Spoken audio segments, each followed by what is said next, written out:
Hello everyone and welcome to another video. The Logitech G309 is supposed to be an entry-level wireless gaming mouse, but at $100 Canadian, I'm not entirely sure that we can treat it as one. Regardless, let's check it out. We'll start with the specs. In terms of the sensor, we have the same Hero 25K sensor that's found on the G903. The G903, by the way, is the mouse that I've been using for the last 3 years. For comparison, the previous entry-level model, the G305, which I made a video about, had a Hero 12K sensor, and this is a nice step towards the better. For the buttons, we have optical mechanical switches, which is a technology that's new to me. They can work as mechanical switches that actuate when you click on them, or they can work as optical switches that use a light beam and an optical sensor. This is the new technology. Apparently, it offers better reliability and lower latency, but it consumes a little bit more power. That's why, by default, this mouse comes in a hybrid mode. It uses the mechanical switches in daily use, and it uses the optical system when you're gaming or when you specifically enable it. Otherwise, the mouse has the regular Logitech quality of life features such as 5 onboard memory profiles, Lightspeed connection and Bluetooth connection, as well as PowerPlay compatibility. PowerPlay is essentially a wireless charging mousepad. I don't have it, so we won't be able to test it out, but regardless, it's nice that this mouse has that option. The rated battery life is 300 hours when using the Lightspeed connection, and when using Bluetooth, it's 600 hours. The battery life is fine. What's not fine is the battery type. Instead of an integrated battery, they went for one AA battery. At least it comes in the box, but still, at this price point, I would expect an integrated battery. At least this means that if the integrated battery dies, you won't need to buy another mouse. The build quality is great. The mouse feels solid in your hand and there is no creaks or weird noises coming from the mouse. They went for a gritty surface on top, which prevents your hand or your fingers from slipping. This is the same material that's used on the keycaps of the G915X. There is no side scroll or a free flow scroll wheel though. The free flow wheel I kinda understand at this price point, but I would expect side scroll. Not only are there some mice at this price point that offer it, but also there is some side play to the scroll wheel to begin with, so you expect there to be side scroll. The mouse is on the smaller side, and I don't mind that. It's a fair bit smaller than the G903. And I know this is subjective, but this mouse looks great.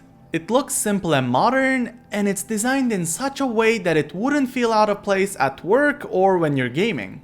The gray part below the buttons, it looks nice and it adds some contrast to an all-white setup.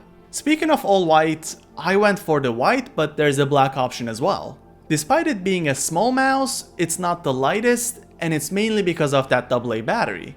It weighs 63 grams without the battery and 88 grams with a rechargeable AA battery.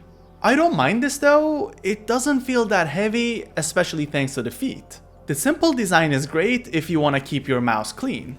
The G903 that I have has many design elements, which looks great, but at the same time, it's a nightmare to clean. It's a dust magnet, and no matter what I do, I can't keep it clean. This mouse is much easier to clean. There is no RGB on this mouse. In fact, the only lighting on this mouse is the status LED on top and the connection LEDs on the bottom. To be fair though, I wouldn't expect any RGB on a mouse that takes AA batteries. It just wouldn't make any sense. I'm left-handed, so I appreciate the ambidextrous design. Nothing beats the G903 when it comes to this, thanks to the switchable buttons though. This mouse has 2 buttons on the left side, and they don't bother me when I use this mouse with my left hand. If they bother you though, you can change what they do or disable them altogether. Logitech runs a bunch of promotions on their website, and thanks to one of them, I got a free mousepad. The G640 mousepad that I got is simply underwhelming. It has a nice surface and it's relatively thick, but I just don't understand why they didn't go for rounded edges. Anyways, I know you're here for the mouse and not the mousepad, so let's keep going. We'll start using this mouse using the Lightspeed receiver. There's a small spot for the receiver on the bottom of the battery cover, which is nice. I really hope this cover doesn't loosen up over time though. The Lightspeed receiver is black, which is a cost-cutting measure from Logitech. More expensive peripherals such as the G915X have color-matched receivers. As it's often the case with Logitech wireless peripherals, this mouse has a 1000Hz polling rate. You can change this on the G-Hub application, but by default, it's at 1000Hz. In terms of sensitivity, I'm a fan of using 1600 dpi in daily use and 800 dpi in games. In daily use, this mouse feels really nice. The sensor is really accurate, which is no surprise to me since it's essentially the same sensor as the one on my G903. The buttons feel great too. I use the hybrid mode, which only turns on the optical switches when needed, but in general I'm a fan since these buttons require very little force to actuate. The only downside is that they're not the quietest. This isn't an issue for me, but if you bring it to an office, it might be a problem. They are definitely louder than the switches on my G903 though.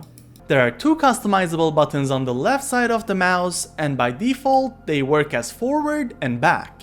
I like the placement, and overall these buttons feel solid. If you don't like them though, once again you can turn them off or change what they do.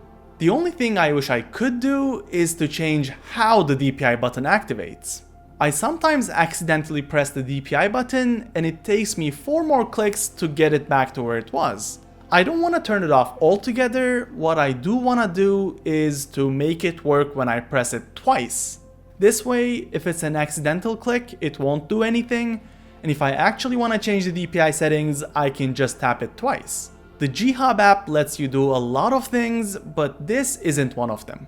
In daily use, there will be times where you don't use the mouse for a couple minutes. During those times, the mouse will automatically go to sleep, and fortunately, it wakes up really quickly. You don't need to click any buttons, it will wake up as soon as you move the mouse. Fun fact, there have been some fake Logitech mice out there, and the biggest differentiating factor was the fact that you needed to click on the fakes to wake them up. The bad thing here though is that it takes a couple seconds for the G-Hub to wake up. So if you have your DPI set to a custom value, when you first wake the mouse up, it starts at a different DPI, and then the G-Hub kicks in and sets the DPI to the correct preset. This isn't fun. The solution to this is to use onboard memory settings, but this also means that you won't get 4 app assignments.